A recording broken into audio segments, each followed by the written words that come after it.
Bienvenidos a mi canal. El caso de Krista Paik, la persona más joven en ser condenada a la pena de muerte tras cometer un brutal asesinato, a la edad de 18 años. Uno de los más notorios en la historia criminal de Estados Unidos. Un relato tejido a partir de los celos, una escalofriante obsesión con lo oculto y una noche aterradora que sumió a toda una ciudad en la incredulidad.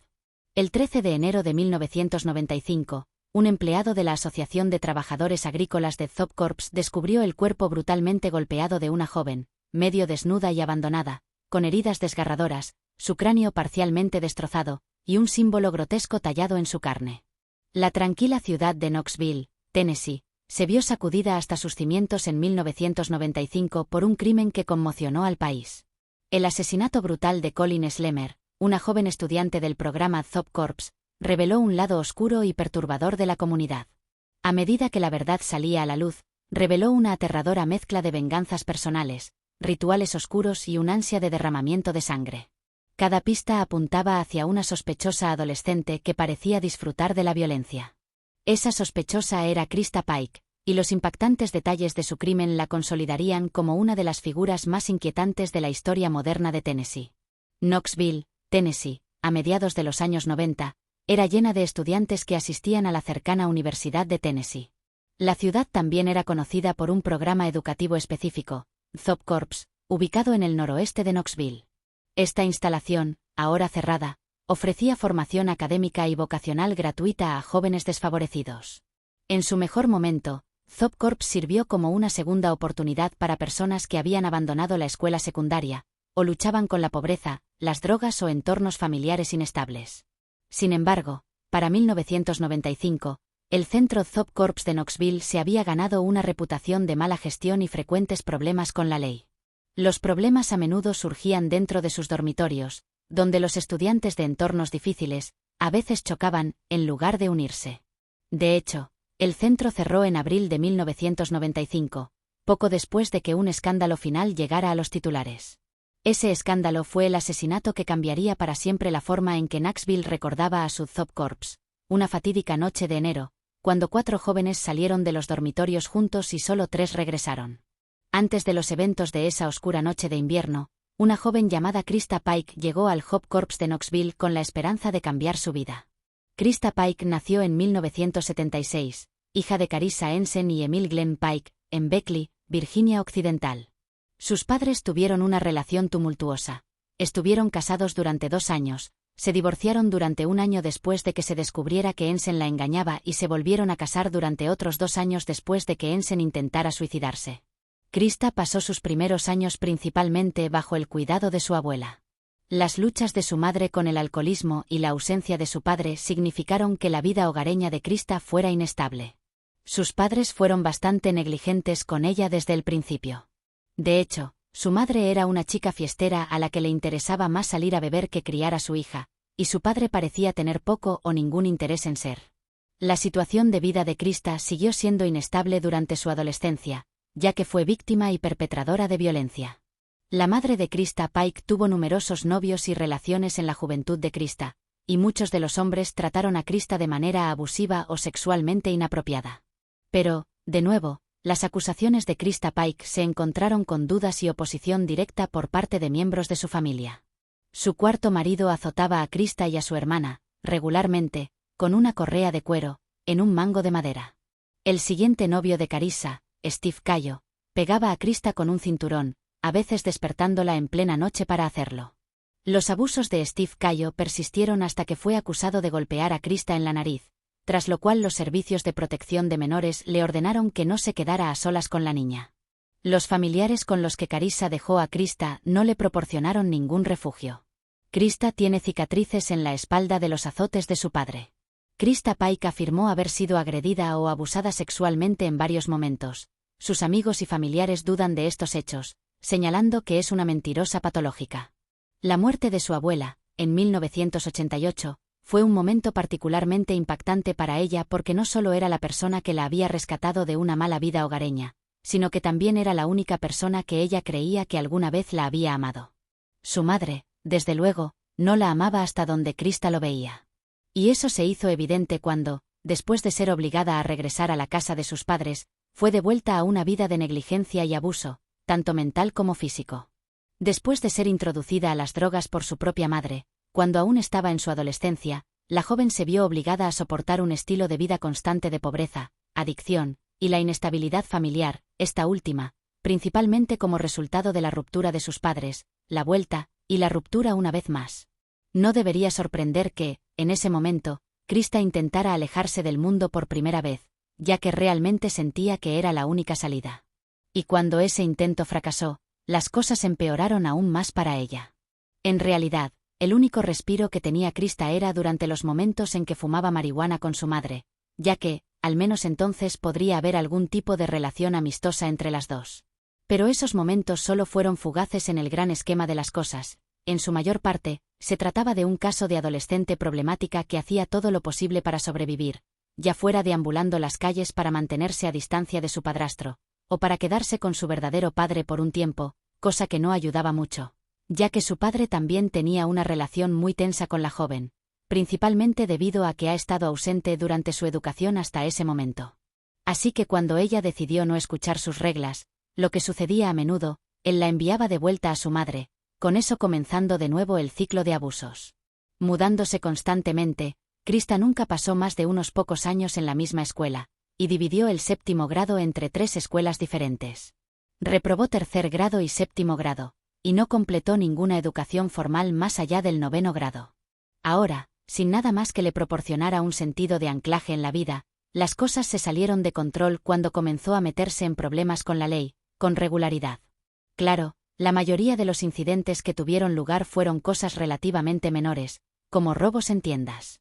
Pero de vez en cuando había delitos aún peores, como la de que Krista y una de sus amigas golpearon a un hombre en un estacionamiento después de que supuestamente la llamó por teléfono y amenazó con agredirla sexualmente.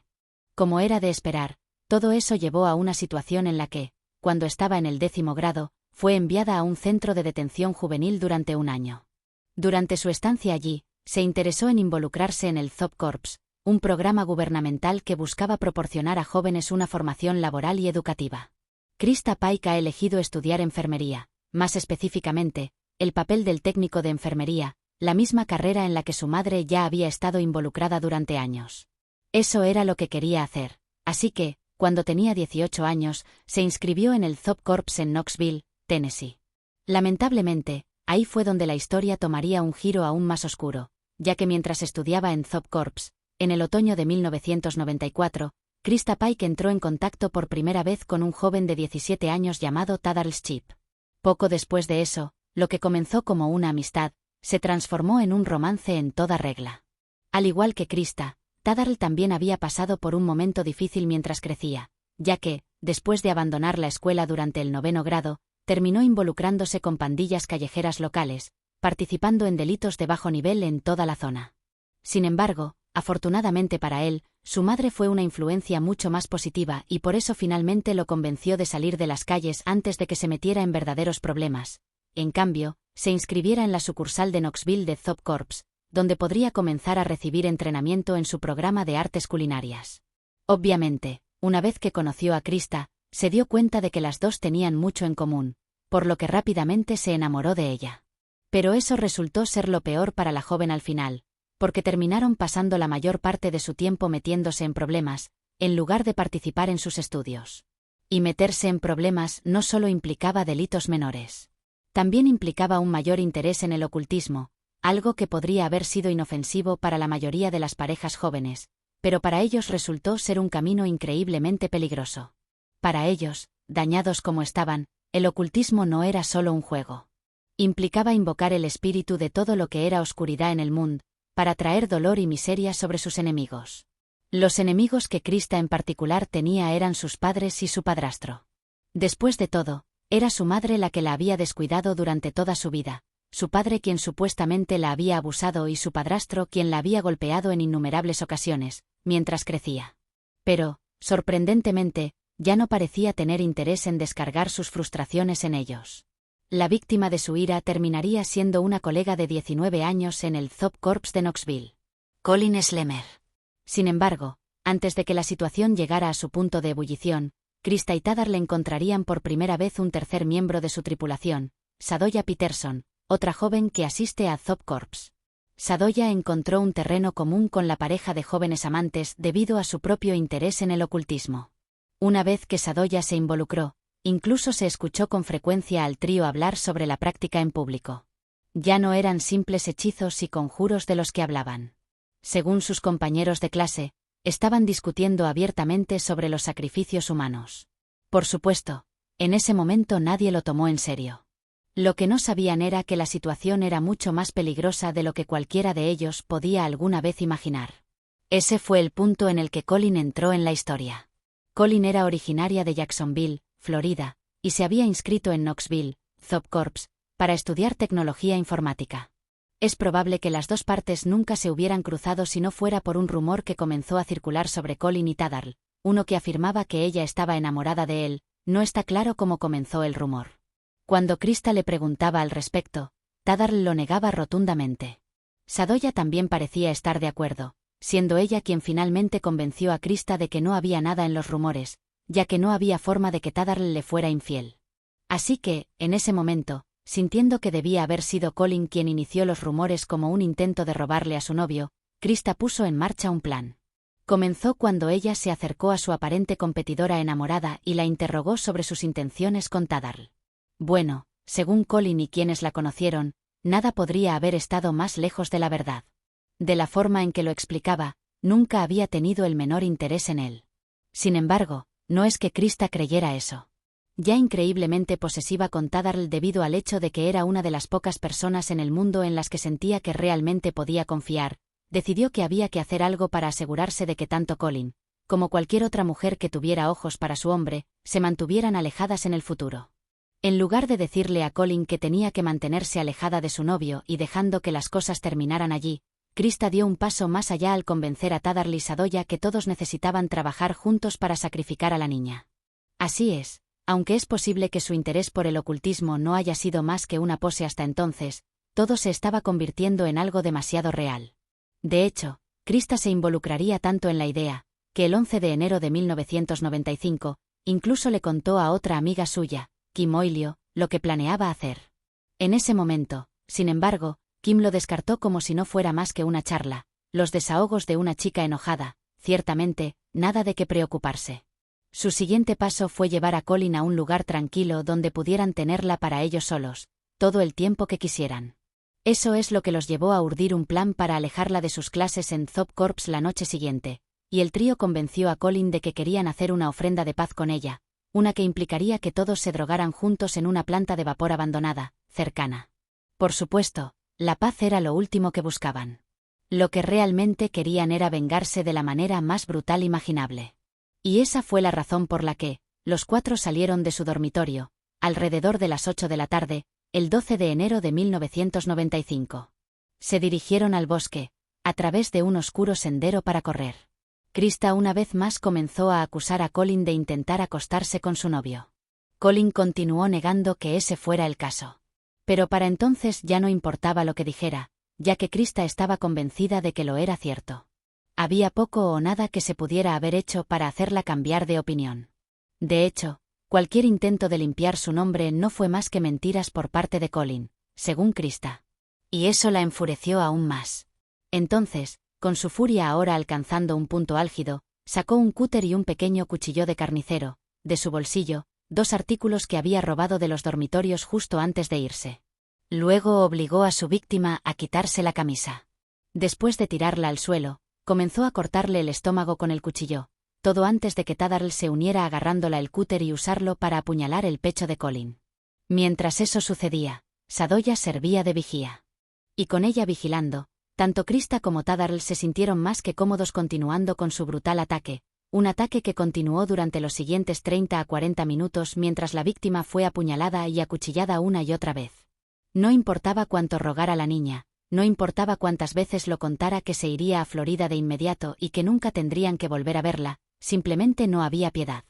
Y no importaba lo fuerte que gritara, su ubicación aislada en medio del bosque significaba que nadie podía escucharla y acudir en su ayuda.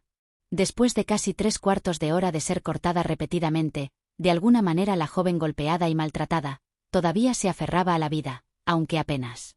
Eso significa que probablemente estaba muy consciente de lo que le estaba sucediendo cuando, presumiblemente en un acto que se suponía que solidificaba la naturaleza ritual del sacrificio satánico, Krista y Tadarl sujetaron a Kalin y usaron el cuchillo de carnicero para tallar un pentagrama en su pecho. Sintiendo que habían hecho todo lo que tenían que hacer para vengarse, la pareja terminó el trabajo cuando Krista recogió un trozo de asfalto del suelo y lo usó para aplastar la cabeza de Colin. Pero ese no fue el final, porque después de eso, en un último insulto a la chica que acababan de asesinar, guardó un trozo de su cráneo como recuerdo. Después de tener ese trofeo en su poder, lo colocó dentro del bolsillo de su chaqueta y dejó a su víctima allí. Luego regresaron a su dormitorio, actuando como si nada hubiera pasado. Por supuesto, estaba claro que algo había sucedido. Eso fue evidente de inmediato para los testigos que habían visto a los 4 irse juntos y solo 3 regresando, poco más de 1 hora después. Krista no hizo ningún intento de ocultar lo que había hecho.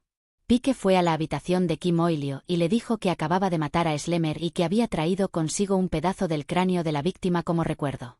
Le mostró el pedazo de cráneo y le contó que había cortado el cuello de la víctima 6 veces, la había golpeado y le había lanzado asfalto. Posteriormente, se jactó de su crimen ante otras personas, mostrando la pieza ósea como prueba. Estas acciones y declaraciones contribuyeron significativamente a su captura y condena. Y eso es exactamente lo que sucedió el 13 de enero, cuando se encontró el cuerpo de Colin. Dado que la causa de la muerte fue catalogada más tarde como un traumatismo contundente en la cabeza por el médico forense, eso sugiere que se había llevado a cabo algún tipo de sesión de tortura antes. No solo había ocurrido un asesinato, sino que parecía haber sido premeditado. Como el oficial Terry Johnson lo describiría más tarde, la escena había sido salvaje. La víctima fue absolutamente mutilada mientras aún estaba viva. Por muy repugnante que fuera, al menos los investigadores no tendrían que buscar muy lejos para encontrar al responsable del crimen. Cuando el investigador criminal Randy York finalmente se acercó a Krista, ella confesó todo de inmediato, aunque trataría de justificarlo como un intento de asustar a Colin que había ido demasiado lejos, y había terminado con su muerte accidental. De la forma en que lo describió, Colin la había estado aterrorizando durante semanas, incluso en un momento dado despertándola una noche, parándose sobre ella con un cúter y diciéndole que, si no la dejaba tener a Tadarl, la mataría. Así que el objetivo de esa noche había sido simplemente asegurarse de que la fallecida retrocediera y nunca más intentara robar a su novio. Y parte de la forma en que planeaban hacerlo era dejar algunas cicatrices en su cuerpo como recordatorio. Pero cuando las cosas se salieron de control y se dio cuenta de que Colin había sido gravemente herida, decidió acabar con su vida golpeándola en el cráneo con un trozo de asfalto. Por supuesto, nada de eso explicaba su comportamiento a la hora de decirle a los demás que había cometido un asesinato, todo ello, mientras sonreía y bailaba. Las afirmaciones de Krista de que todo había sido un accidente, simplemente no cuadraban. Y cuando en la chaqueta que había dejado en la oficina del consejero escolar fue encontrado un pedazo del cráneo de Colin, se hizo todo demasiado claro. El ataque no había sido un accidente ocurrido en el calor del momento. Había sido un asesinato por venganza, muy calculado. Krista finalmente admitiera que todo había sido premeditado. Durante el interrogatorio dejó en claro que no era solo ella la que había estado involucrada en el asesinato. También estuvieron presentes e involucradas Tadarl y su amiga Sadoya. Krista, Tadarl y Sadoya fueron arrestados. Después de eso, los 3 comenzarían a prepararse para su juicio. Y dado lo mucho que parecía un caso abierto y cerrado, cualquier equipo de defensa lo iba a tener muy difícil para ganar. De hecho, la única esperanza que tenían era argumentar que las acciones de Krista habían sido resultado de su capacidad mental disminuida y trastorno límite de la personalidad. Su defensa argumentó que eso fue un resultado directo de su infancia, llena de abusos a manos de sus cuidadores y de una dependencia temprana de la marihuana. Krista Pike se convirtió en una adolescente altamente traumatizada, que sufría de trastorno de estrés postraumático y estaba sujeta a periodos de disociación. Después de revisar los registros de la infancia de Krista, monitorear su tratamiento y entrevistar a Krista varias veces, el Dr. William Kene, psiquiatra clínico, testificó en su audiencia posterior a la condena que ella sufre de trastorno bipolar, disociación y trastorno de estrés postraumático. Explicó que cada una de estas afecciones puede derivar de un trauma complejo en la infancia. La historia de trauma complejo y disociación de Krista está bien documentada. Y cuando se trataba de su capacidad mental disminuida, también se podía culpar a su madre. Antes incluso de nacer, Krista sufrió daño cerebral. En el momento en que Krista fue concebida, su madre era alcohólica y continuó bebiendo durante el embarazo. El doctor Jonathan Pinkes, un respetado neurólogo y psiquiatra clínico, confirmó el daño cerebral de Krista en su audiencia posterior a la condena. Este daño cerebral ha tenido consecuencias a lo largo de la vida de Krista.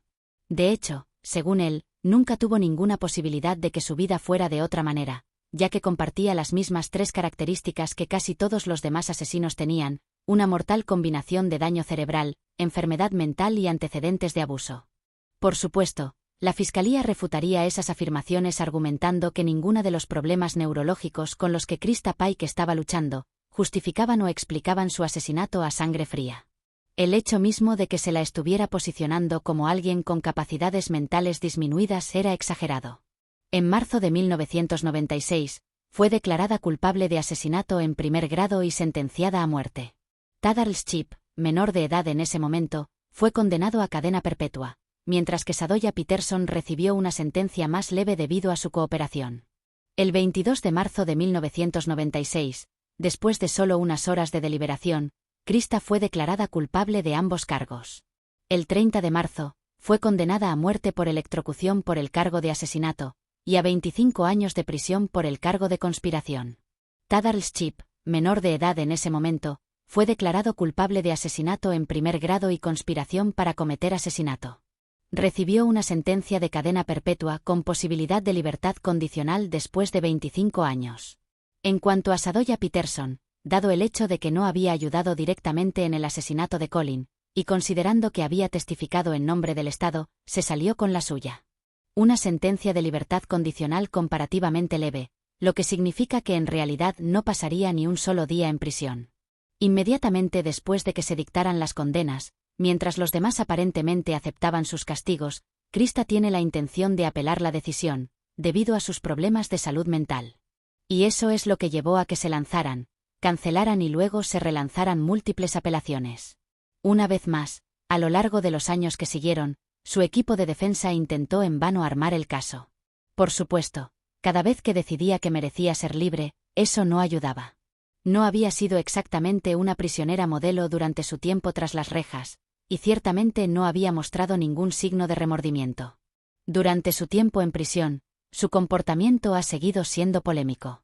Mientras estaba en prisión en 2001, intentó matar a otra mujer encarcelada, Patricia Jones, estrangulándola con un cordón de zapatos. Fue condenada por intento de asesinato en 2004. Además de su crimen original, el caso de Pike ganó notoriedad adicional en 2012, debido a un intento de fuga de prisión, audaz pero fallido. El plan para escapar de la prisión fue descubierto antes de que pudiera llevarse a cabo, pero la historia reveló detalles sorprendentes sobre la preparación y los esfuerzos involucrados. En marzo de 2012, se reveló que Pike había hecho planes de escape que involucraban al oficial de prisiones, Justin Heflin, y a un hombre de New Jersey llamado Donald Coa. Aunque nunca se ha determinado cómo comenzó exactamente, Coa, que trabajaba como entrenador personal y tenía poco más de 30 años, entabló una correspondencia por cartas con Pike a principios de 2011. En julio de ese año, Coa estaba haciendo el viaje de ida y vuelta de casi 1.700 millas, en automóvil, desde Flemington, Nueva Jersey a Nashville, Tennessee, para visitar a Krista en persona, los días de visita, 1 o 2 veces al mes. Finalmente, Coa le comunicó un plan para su escape a Krista y solicitó la ayuda del oficial de prisiones Heflin, quien aceptó participar a cambio de regalos y dinero. En marzo de 2012, Coa fue arrestado y acusado de soborno y conspiración para escapar, mientras que Heflin fue arrestado y acusado de soborno, mala conducta oficial y conspiración para escapar.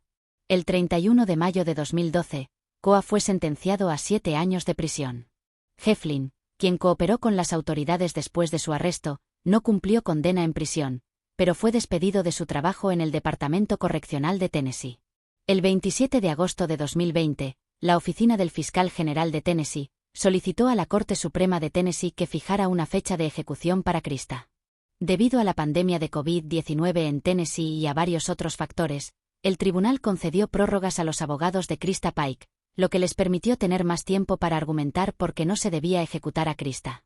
El Estado no se opuso a las prórrogas. El 7 de junio de 2021, los abogados presentaron una moción para oponerse a la fecha de ejecución, y solicitar un certificado de conmutación. La moción fue denegada. Además, se han llevado a cabo numerosos intentos legales para apelar su sentencia. Sus abogados han argumentado que su difícil infancia, problemas de salud mental y edad en el momento del crimen deberían considerarse factores atenuantes. Sin embargo, las apelaciones han sido rechazadas en múltiples ocasiones. Al 21 de mayo de 2024, el Estado aún no había fijado una fecha de ejecución. Si Krista es ejecutada, será la primera mujer ejecutada en Tennessee en aproximadamente 200 años. El caso de Krista Pike ha sido analizado desde diversas perspectivas, incluidas la legal, la psicológica y la social. Su infancia traumática, combinada con su historial de abuso de sustancias y problemas de salud mental, plantean preguntas sobre cómo estos factores pueden influir en comportamientos violentos. Por otro lado, su caso también ha reabierto debates sobre la aplicación de la pena de muerte en Estados Unidos, especialmente para jóvenes y personas con condiciones psicológicas complicadas. El caso de Krista Pike nos muestra los extremos oscuros a los que puede llegar el ser humano. Una combinación de factores personales, sociales y emocionales puede culminar en actos de extrema violencia. La brutalidad del asesinato de Colin Slemer y el comportamiento posterior de Krista Pike han dejado una marca indeleble en la historia criminal de Estados Unidos.